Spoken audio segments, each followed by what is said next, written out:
Bueno, jóvenes, ahí estoy grabando la clase de hoy. Va a ser, digamos, una introducción como para que ustedes puedan hacer la primera guía. La guía de péndulo. En esta guía ustedes van a empezar sería verificar leyes físicas. Como nosotros no podemos hacer los experimentos en el laboratorio, lo que vamos a hacer es mandarle videos para que ustedes a partir de los videos hagan sus mediciones, ¿no? El primer trabajo práctico o práctica de física que van a hacer es sería péndulo simple, ¿no? Que es muy sencilla de hacer. Y ustedes lo que van a hacer con esta primera práctica es ver si efectivamente nuestro péndulo verifica o cumple con la relación del periodo para el péndulo simple, ¿no? Entonces voy a empezar hablando primero un poquito acerca de qué es el péndulo simple. Bien, entonces acá hay un dibujito. Se define como péndulo simple o péndulo matemático a un dispositivo, ¿no?, que constaría, digamos, de una masa que tiene digamos, un valor dado, generalmente se la llama M, que cuelga del extremo de un hilo de longitud L, y a esta masa la hacemos oscilar de un lado a otro, de tal manera que por gravedad, digamos, nuestro sistema queda oscilando con un periodo determinado. Entonces, al periodo de oscilación, que es el tiempo que demora el péndulo en completar una ida y una vuelta, le llamamos, a ese tiempo le llamamos periodo y lo designamos con la letra T mayúscula, ¿no? Entonces, un péndulo ideal o péndulo matemático en el que se supone que toda la masa que está oscilando está concentrada en un punto en el extremo de la cuerda, ¿no?, va a cumplir con esta relación. O sea, su periodo va a ser igual a 2pi por la longitud de la cuerda sobre la aceleración de la gravedad. O sea, esta es la relación que queremos verificar. Ahora hay que tener cuidado porque si ustedes se fijan, un péndulo matemático, al ser ideal, no existe en la realidad, ¿no? Porque esto significa que, por ejemplo, la cuerda no pesa y que efectivamente la masa que está oscilando es un punto. Entonces ni siquiera el dibujo cumple con esa condición, porque si ustedes se fijan, acá la masa que está oscilando es una esferita que tiene un radio que es apreciable, eso no es un punto, ¿no? Bien.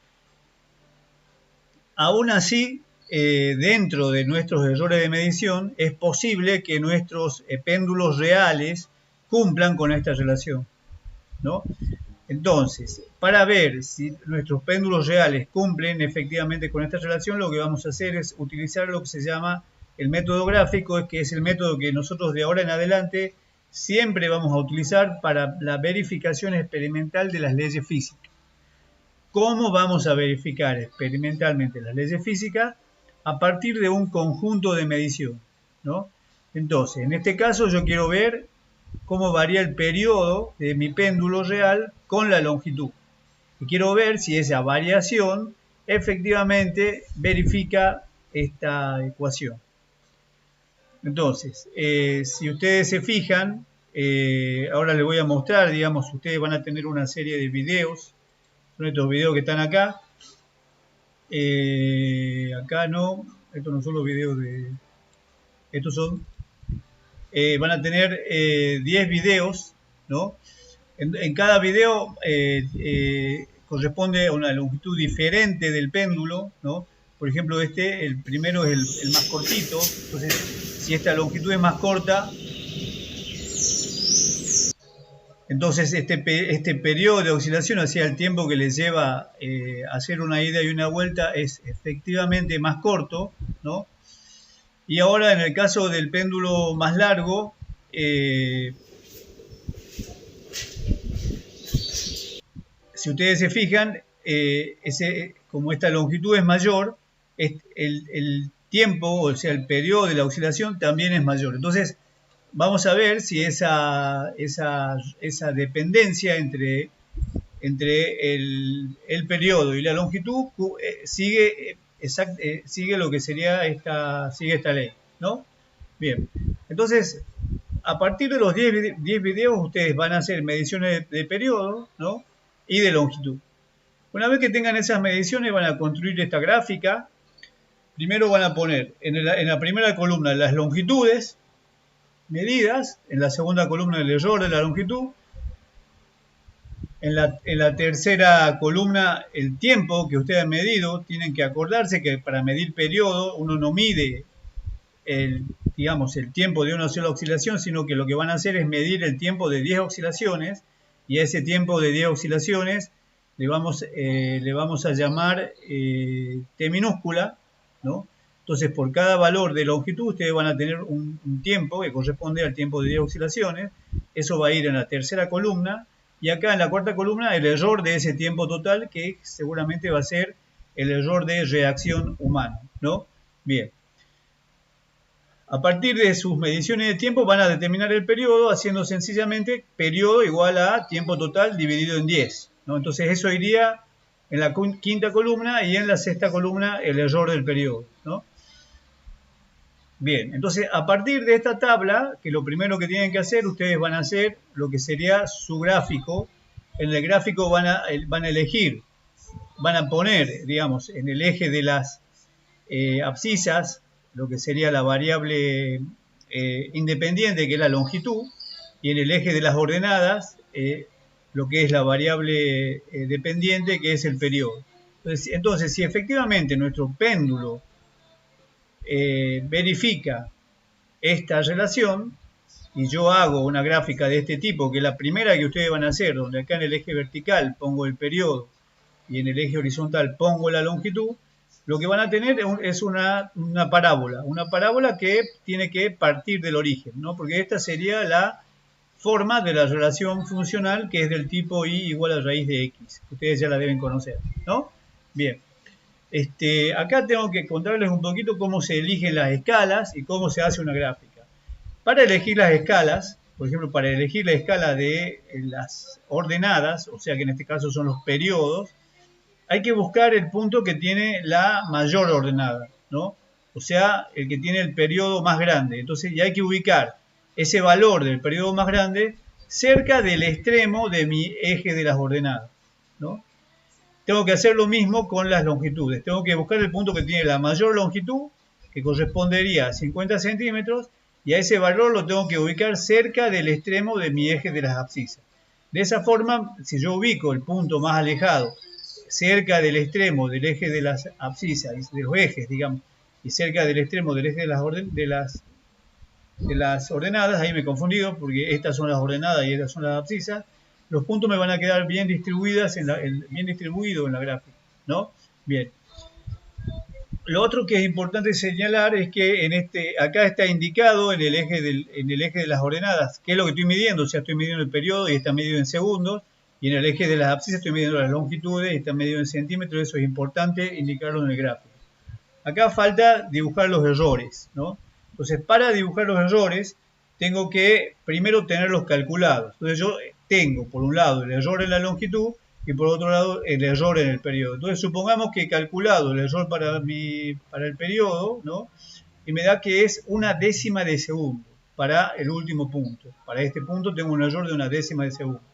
Si ustedes se fijan en el gráfico, una décima de segundo es la división menor. Entonces, ¿qué voy a hacer? Voy a dibujarlo de la siguiente forma. Voy a dibujar un segmento de una décima de segundo, que sería más o menos así, ¿no? Este segmento sería mi segmento de error y iría acá, ubicado en el punto, hacia arriba, ¿no? Y hacia abajo el punto. Entonces tendría un segmento que es más o menos 0,1 segundo, me queda un segmento de esta forma. Ahora, suponiendo que el error de la longitud sea de 5 centímetros, que también es la mínima división acá, tengo que hacer lo mismo. Voy a dibujar un segmento de error de 5 centímetros, sería este, más o menos, y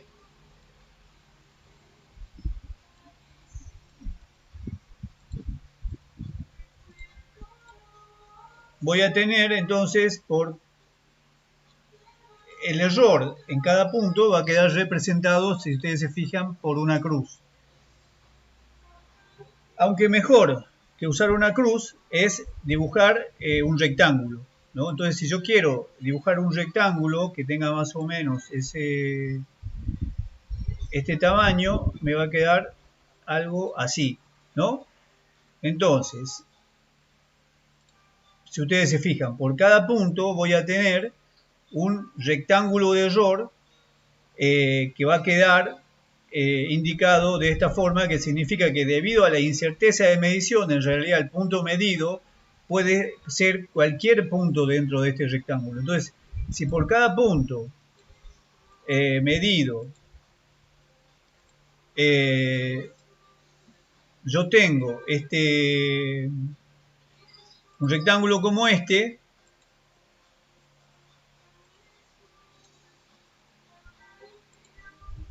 voy a tener que ubicarlo en cada punto, ¿no?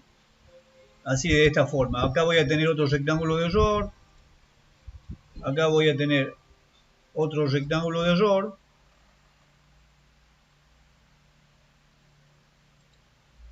Aquí otro. Y aquí sería otro.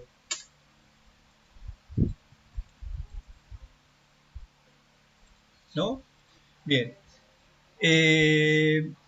Esa sería la forma de dibujar los errores, ¿no? Ahora, hay un problema acá.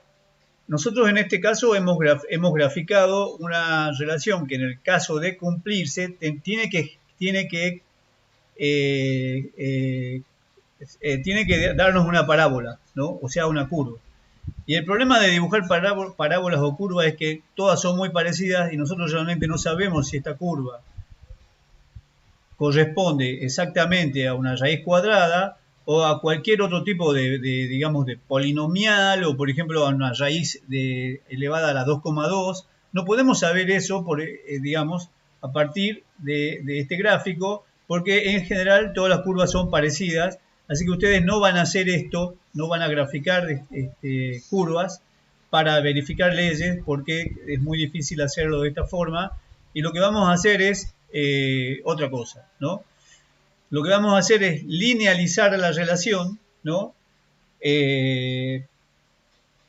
Para que nuestra relación, por más que originalmente sea una raíz, nos quede finalmente de esta forma, del tipo de I igual a más B por X, o sea que este tipo de relaciones son lineales y nos dan rectas en los gráficos, y sí es muy fácil saber, por ejemplo, si nuestra curva es una recta o cualquier otro tipo de curva, porque uno se da cuenta, digamos, a simple vista, ¿no?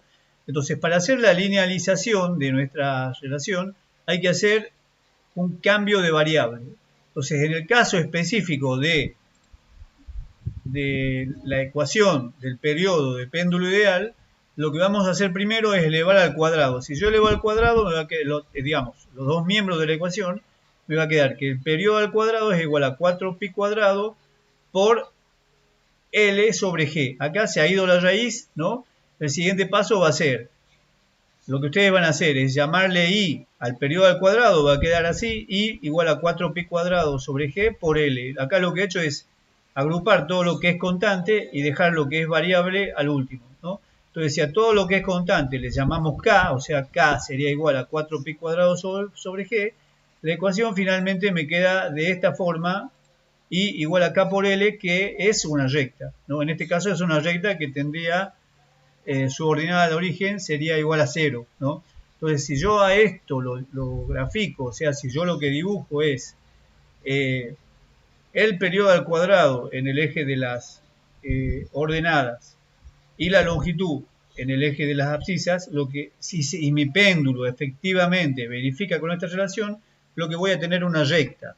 Y si el péndulo no verifica la relación, no voy a tener una recta. Entonces así es muy fácil saber si mi dispositivo está cumpliendo con la ecuación del péndulo ideal o no. Bien, entonces para poder hacer eso van a tener que agregar dos columnas más a su tabla, ¿no? O sea, van a tener que calcular el periodo al cuadrado de cada valor del periodo, ¿no? Acá varía el primer periodo al cuadrado, acá el segundo, acá el tercero, ¿no? Y además calcular el error del periodo al cuadrado. El error del periodo al cuadrado se lo van a calcular con esta relación que la he obtenido propagando, digamos, lo que sería como si hubiera hecho un cambio de variable z igual a t cuadrado y calculo de ahí el valor del periodo cuadrado, me queda, digamos, esta relación. Con esta ecuación calculo el periodo cuadrado y lo agrego para cada valor en la última columna de mi tablita. Entonces voy a tener una tabla donde voy a tener la longitud, el error de la longitud, el periodo al cuadrado y el error del periodo al cuadrado, y eso lo vamos a poner en un gráfico. Entonces, si efectivamente mi péndulo cumple con esta relación, los puntos van a quedar ordenados sobre una recta que pasa por el origen, ¿no? Entonces, aquí, en este dibujo, lo que me faltaría sería agregar digamos, los errores. Supongamos que, aunque no es así, yo voy a suponer que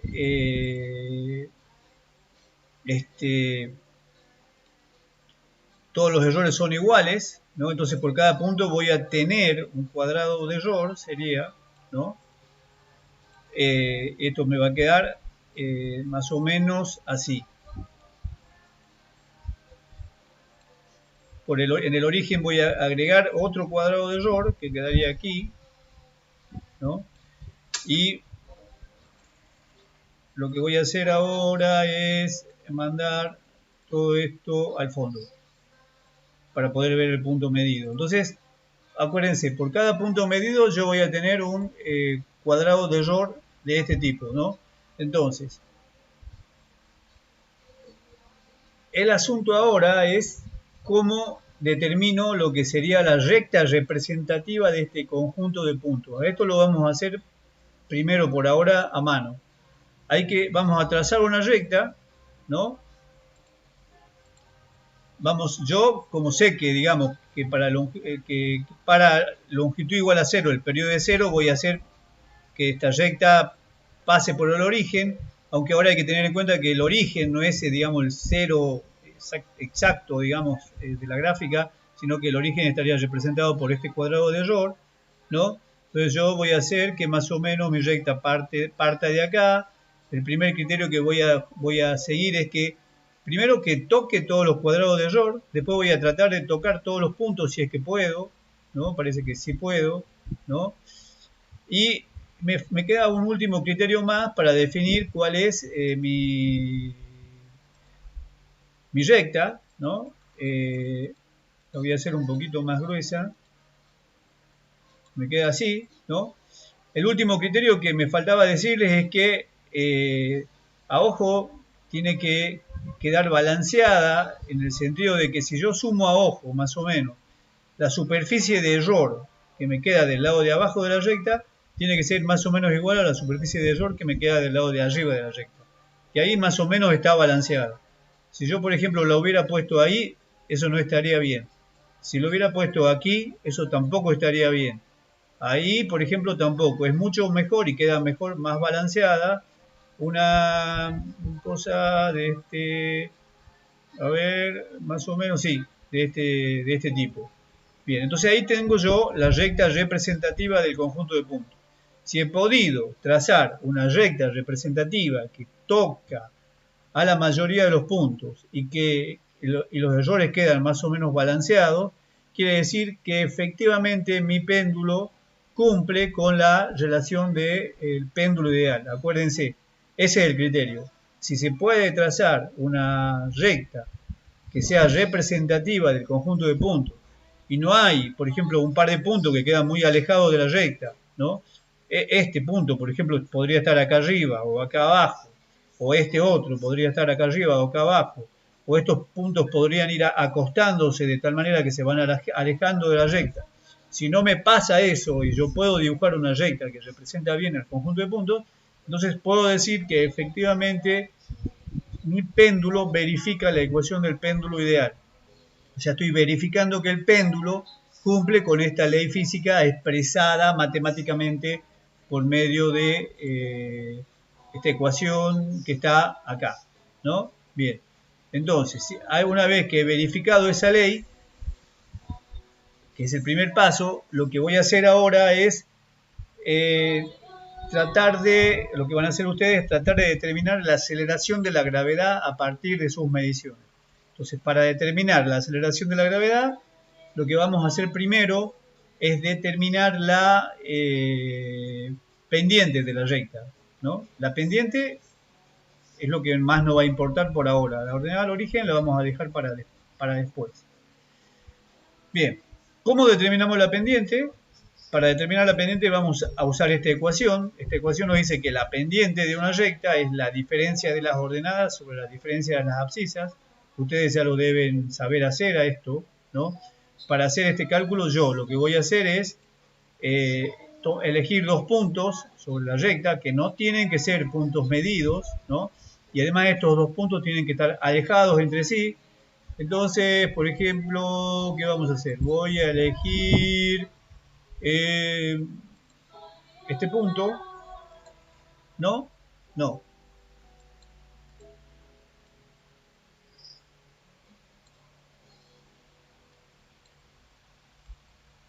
Sería este punto y el otro sería este punto. O sea, lo que he hecho es elegir puntos sobre la recta que estén alejados entre sí, ¿no? Entonces, este es el punto 2 y este es el punto 1, ¿no? Entonces ahora voy a sacar los valores de sus coordenadas del gráfico. Entonces para eso vamos a ver cuánto vale la ordenada. Tengo que trazar una recta desde acá hasta acá, ¿no?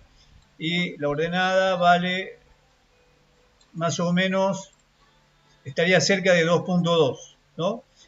Y voy a ver cuánto vale la abscisa. La abscisa sería más o menos, la saco de acá. Bueno, está cerca de 60, ¿no? Tengo que hacer lo mismo para el punto 1. Esta sería mi ordenada. Y es 0.2, perdón, la ordenada, y la abscisa sería, esto es 5, más o menos, ¿no? Entonces, de esa forma yo determino lo que es T2 al cuadrado, que es este valor, 2.2, lo que es L2, que es este valor, que es cerca de 60, supongo que es 59, eso lo pueden determinar ustedes mejor con su escala, ¿no? Y el punto T1 tiene el valor de T2 es 0.2 y el valor de L1, perdón, el valor de T1 es 0.2, perdón, de T1 al cuadrado es 0.2 y el valor de L1 es 5, ¿no? Entonces, a partir de esta determinación, yo aquí puedo hacer este cálculo. Ya una vez que sé K, tengo que calcular delta de K, para eso tengo que propagar esta ecuación. La propagación, bueno, se la iba a dejar para que la hagan a usted, pero lo hice yo, es esta, esto es lo que queda de la propagación. Finalmente delta de K se obtiene despejando de esta ecuación delta de K, o sea, pasando K multiplicando para el otro miembro, queda de esta forma. Acá me falta decirles que acá aparecen el error de T2 y el error de T1, ¿ven? El error de X2 y el error de X1. Y como el punto 2 y el punto 1 no son puntos medidos, sino que son puntos sobre la recta, acá es importante que no usen puntos medidos, siempre tienen que usar puntos sobre la recta, porque los puntos medidos pueden no estar exactamente sobre la recta, ¿no?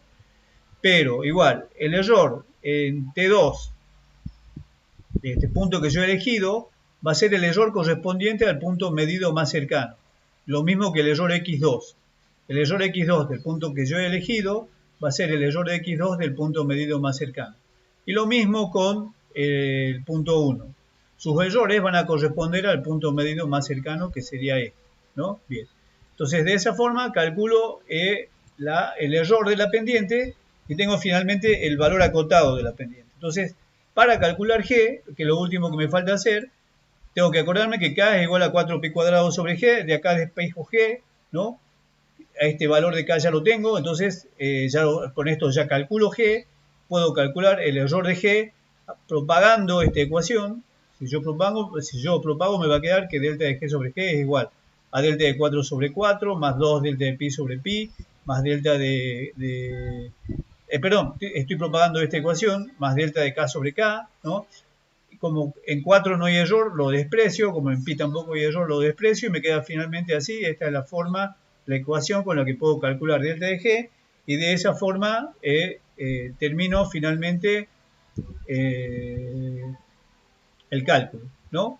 Bien, si está todo bien, estos valores G le tiene que salir parecido al valor de la aceleración de la gravedad en Tucumán, por lo menos dentro del error. Eso es lo que deberían hacer, ¿no? Si llegan a este valor, quiere decir que han verificado por completo la relación que habíamos propuesto para su péndulo, que es el péndulo ideal, ¿no?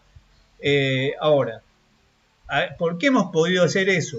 Si nosotros, es obvio, digamos, que nuestro péndulo no es un péndulo ideal, ¿no? Es bastante alejado de lo ideal, ¿no? Lo hemos podido hacer justamente porque tenemos errores de medición. Y estos errores de medición son lo suficientemente grandes como para que el apartamiento de nuestro péndulo real de lo que es la ecuación para el péndulo ideal no sea apreciable debido justamente a estos errores, ¿no? Bien, entonces este sería el primer práctico que ustedes tienen que hacer, en el que deberían verificar si su péndulo cumple con esta relación, que es para el péndulo ideal. No es obligatorio que cumpla, puede ser que no cumpla, ¿no? Pero bueno, es la verificación que ustedes tienen que hacer, ¿no? Y ustedes, ¿qué es lo que tienen que saber o qué es lo que importa de esta primera verificación? Ustedes tienen que saber manejar lo que es el método gráfico para verificar leyes físicas.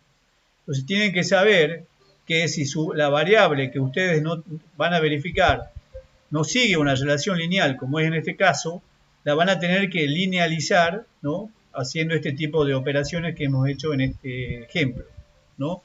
Y van a tener que, para verificarla, es graficar, digamos, sus variables linealizadas y ver si efectivamente sus puntos siguen lo que es una relación lineal y si es que se puede trazar lo que sería la mejor recta que mejor representa a su conjunto de mediciones, ¿no?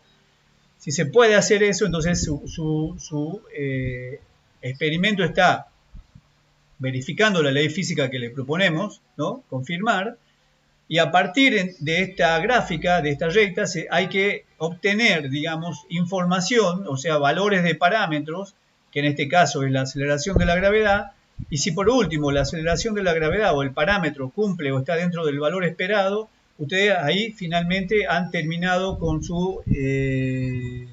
con el práctico, ¿no? Bien, entonces me falta decirles ahora que cómo van a hacer para medir las longitudes de los péndulos. Eso lo voy a decir, se lo voy a indicar dentro del correo que le voy a mandar, así que por ahora terminaría nuestra bueno, esta introducción. Después le voy a pasar la información que falta. Bueno, chao, hasta luego.